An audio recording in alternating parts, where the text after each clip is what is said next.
.com. La verdad es que hace tiempo tenía ganas de contar esta historia. Es un poco de historia, no les va a ocupar mucho lugar. Yo creo que siempre uno se puede quedar con algo que lo enriquezca y si no, el resto, como decimos habitualmente, como el agua sucia, ¿no? El agua turbia la dejan correr y no pasa absolutamente nada. Pero me parece que siendo uno de los personajes más importantes y controversiales de alguna manera, no solamente de la década del 60, sino también del siglo XX, la figura de Malcolm X necesita por lo menos una revisión, no sé si para nuevas generaciones, sino tal vez para gente que siempre lo tuvo de costado. Vieron que acá en Charlatown siempre decimos, jodemos con eso en la artística, hay un poco de diversión, un poco de timba ya que tenemos juegos, hay un poco de arte, los viernes con Mariel, lo que contamos habitualmente, lo que contamos hoy en la apertura, hay música. Pero también están estos relatos históricos que a mí me llaman mucho la atención y la verdad, durante muchos años eran historias, eventos, personajes, protagonistas del siglo XX, porque este todavía tiene poco recorrido, que los tenía como de costado, que estaban ahí. Sabía que había una figura llamada Malcolm X, pero la verdad estuve mucho tiempo ignorándola, sin meterme en su vida para profundizar, para saber por qué está en revistas, en libros, por qué aparece, por qué cada vez que hay hoy una protesta del Black Lives Matter está la figura de Martin Luther King y está la figura de Malcolm X. Y ya de por sí, su nombre, Malcolm X, me generaba mucha intriga, mucha expectativa. Quería saber de qué se trataba. ¿Era lo mismo que Martin Luther King? ¿Era político o no era político? ¿Era un activista? ¿Por qué murió tan joven? ¿Por qué murió, básicamente? Así que en el Petit Dossier del día de hoy, lunes, acá en Charlatown, vamos a hablar un poco de este señor que estábamos viendo ahí, llamado Malcolm X, que no nace con el nombre Malcolm X, nace con un nombre un tanto más complejo, que era Elijah Malik El-Jabaz, después termina siendo rebautizado por su familia como Malcolm Little, hasta que un poco más tarde, cuando toma conciencia, en este caso de su pasado musulmán, decide retirar su nombre de esclavo y bautizarse como Malcolm X. Por eso no es casualidad que sea al mismo tiempo de iniciada la década del 60 que un personaje que era top of the pops en el deporte mundial y más que nada dentro de los Estados Unidos como Cassius Clay va a dejar su nombre para pasar a dejar su nombre de esclavo y abrazar su nueva identidad y por eso se empezó a llamar Muhammad Ali. Pero es el mismo momento donde Muhammad Ali hace una conexión muy grande con Malcolm X y los dos comienzan a aparecer en mitines, en entrevistas, en la televisión, uno apoyando la lucha de los afroamericanos que el otro quería llevar adelante. Pero ¿de dónde viene Malcolm X? Primero hay que hablar de un señor que tiene ya una infancia muy difícil. Cuando él era muy chiquitito, él nace en Omaha, en Nebraska. Estoy hablando de un momento de nacimiento donde todo era represión, segregación. A ver, voy a hablar en este caso del año 1925. Piensen que hasta el año 1937 el linchamiento de los negros era algo legal en Estados Unidos. Malcolm X primero sufre la pérdida de su papá. Su papá va a morir a manos de una represión furibunda que hacen algunos policías blancos. Él estaba luchando por la integración. Es asesinado en circunstancias muy poco claras, ya que va a ser a través de un accidente, pero un accidente con un auto manejado por un blanco, sabiendo dónde el tipo estaba parado, en qué esquina y en qué lugar. Y por otro lado, su madre, cuando ve que él no podía ser cuidado como sus hermanos por ella misma, decide por lo menos intentar que no vaya a hogares de acogida. ¿Qué es lo que hace la justicia? Le dice, no, tu hijo Malcolm Little va a ir a un hogar de acogida. El padre asesinado, la madre entra en un hospital psiquiátrico y él empieza a rebotar de un lugar a otro. De ahí sale de los hogares de acogida, se va a ir a Boston. En Boston se curte en la cárcel, va a trabajar como proxeneta, va a estar intercambiando drogas, va a trabajar con el AMPA. Esto hace que el tipo caiga preso. Una vez que cae preso, le llegan los postulados de algo llamado la Nación del Islam. ¿Qué era la Nación del Islam? La Nación del Islam era lo que juntaba, en este caso, en los Estados Unidos, algunos musulmanes que también eran afroamericanos y lo que querían en realidad era que se parara con la represión, lo que básicamente querían todos los afroamericanos, pero que se hiciera de una forma pacífica. Y la Nación del Islam estaba liderada por un tipo muy turbio, pero de un pasado ya familiar muy claro, llamado Elijah Muhammad. Cuando sale de la cárcel, Malcolm X se va a acercar a la Nación del Islam y el tipo era tan hábil para la oratoria, era tan claro para hablar, tenía un carisma tan grande que empieza a ser como el vocero de la Nación del Islam, algo a lo cual Elijah Muhammad no estaba muy acostumbrado y que tampoco le hacía mucha gracia. ¿Por qué? Porque cuando llega Malcolm X a la Nación del Islam va a subir los miembros de 1000 en 2 años a 25.000. ¿Pero por qué se sumaban los miembros? Porque estaba él, porque tenía una forma de hablar, tenía una personalidad tan grande y un carisma tan fuerte que la gente lo escuchaba, quedaba hechizada y se acercaba a las mezquitas que existían. En este caso, en Nueva York, donde él ya estaba afincado. Malcolm X tenía un discurso muy distinto al de Martin Luther King. Digo, esto es lo primero que yo quisiera aclarar. ¿Por qué? Porque Martin Luther King era alguien que trataba de reivindicar los derechos civiles, lo que estaban por lo menos atravesando los afroamericanos a través de la vía pacífica.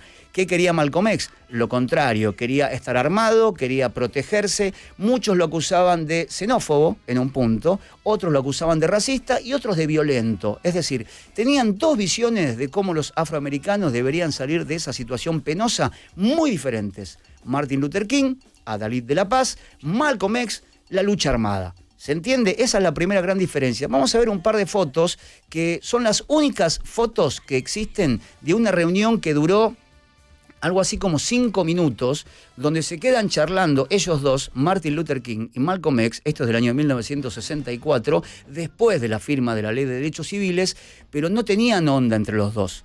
Y se nota mucho en las fotografías. Fíjense que hay policías, hay algunos guardaespaldas. A ver, eran dos de las personas que más odiaban los blancos y aquellos que estaban en el poder en los Estados Unidos. Si había dos que entendían como emergentes sociales y activistas en un punto que podían despertar del letargo a una nación afroamericana, eran Martin Luther King y Malcolm X. Lo que pasa es que Martin Luther King, en teoría, era menos peligroso. ¿Por qué? Porque su vía era la de la paz. Por eso se juntaba con tipos como Bobby Kennedy. Malcolm X quería todo lo contrario. Malcolm X quería tener, en este caso, la salida de la represión y de la segregación, pero a través de la lucha armada, como se va a ver en esta foto de la revista Life, que es bastante elocuente, y que se lo muestra a Malcolm X y se lo pinta casi de cuerpo entero en su casa, escondido, con una ametralladora en la mano, esperando que alguien venga a, por lo menos, generarle un atentado.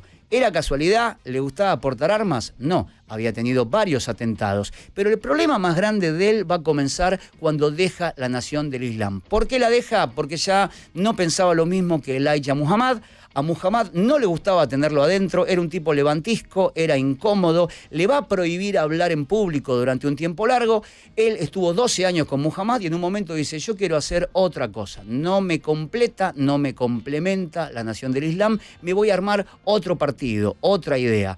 Cuando se va, comienzan los atentados contra Malcolm X, como aquel que casi le incendia toda la casa, una casa que pertenecía a la Nación del Islam, y le dice, ok, vos te vas de acá, pero estás viviendo con tu familia y tus hijos adentro de una propiedad que es mía, devolveme la casa. Como Malcolm X entendía que la casa le pertenecía, se la quieren prender fuego, él se va de ahí y comienza un peregrinaje de hotel en hotel. Hasta que llegamos al año 1965, cuando va a dar un discurso en un lugar de Nueva York llamado Audubon Ballroom, que es lo que vamos a estar viendo ahora, que es el último discurso que da Malcolm X. El tipo, ¿sí?, era un líder. Cada vez tenía más gente que se acercaba a él, pero lo que le molestaba al gobierno de los Estados Unidos era que no tenía un discurso, un camino hacia la paz. Él quería la lucha armada, pero tenía muchísima gente que lo seguía. Este discurso que estamos viendo es el último discurso que vio. De hecho, 35 minutos después de la imagen que vamos a estar viendo ahora, es cuando se produce el asesinato de, en este caso, Malcolm X. ¿Cómo se produce el asesinato? Gente de la Nación del Islam que estaba infiltrada dentro de su charla en el Audubon Ballroom de Nueva York, directamente va a comenzar a abrir fuego con la familia de Malcolm X presente en la primera fila, su mujer y sus hijos. Esta muerte está muy bien representada en un film que tuvo detrás en la producción y dirección a Denzel Washington, que se llamó Malcolm X. Esto es lo que pasaba en realidad en Nueva York con gente que protesta. Esto fue al lado del Audubon Ballroom. Este es el año 1965. Piensen que un año antes se había firmado la Ley de Derechos Civiles iba a ser la primera de 3 o 4 muertes muy sonantes en la década del 60, en la segunda mitad de los 60. Él, en este caso, es el primero que termina bajo las balas. Después, 3 años más tarde, iba a morir Martin Luther King.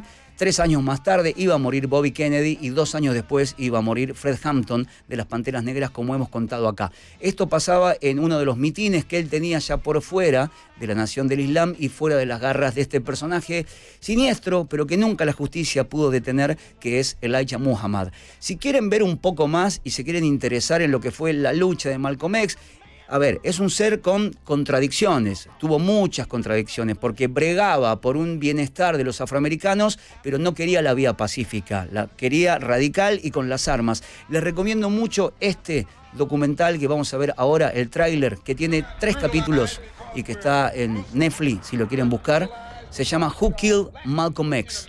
¿Quién asesinó a Malcolm X? Y es un recorrido por la historia de él, no solamente su historia, sino por aquellos que estuvieron detrás del atentado, quién se cargó la vida, en realidad, de Malcolm X. Cuenta mucho sus conexiones con gente que estaba vinculada a la lucha afroamericana por fuera de la política, como por ejemplo Muhammad Ali, que insisto, cambian los dos su nombre, sacan sus nombres de esclavos, el Malcolm Little, en el caso de él, y el Cassius Clay, en el caso de Muhammad Ali, y abrazan sus nuevos nombres de libertad, ¿sí? No de esclavitud.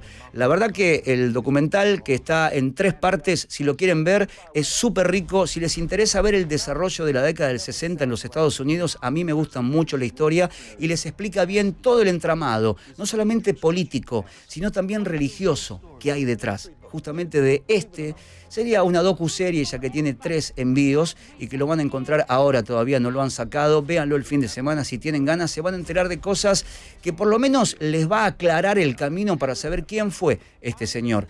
Lo decimos siempre, tocamos de oído con cosas, con canciones, con pinturas, con artistas. Qué mejor que ir al hueso. Si no te gusta la figura o la persona o el protagonista, está recontra bien filmado, está muy bien contado y la sucesión de imágenes de archivo, la verdad que es impecable. Así que si quieren ver ambas cosas, la película se llama Malcolm X y en este caso la docuserie de True Crime se llama Who Killed Malcolm X. Todo esto lo van a encontrar en el lugar que ustedes ya saben, para aprender algo más todos los días aquí en Charlatán. De lunes a viernes y de 15 a 18 buscamos refugio. Donde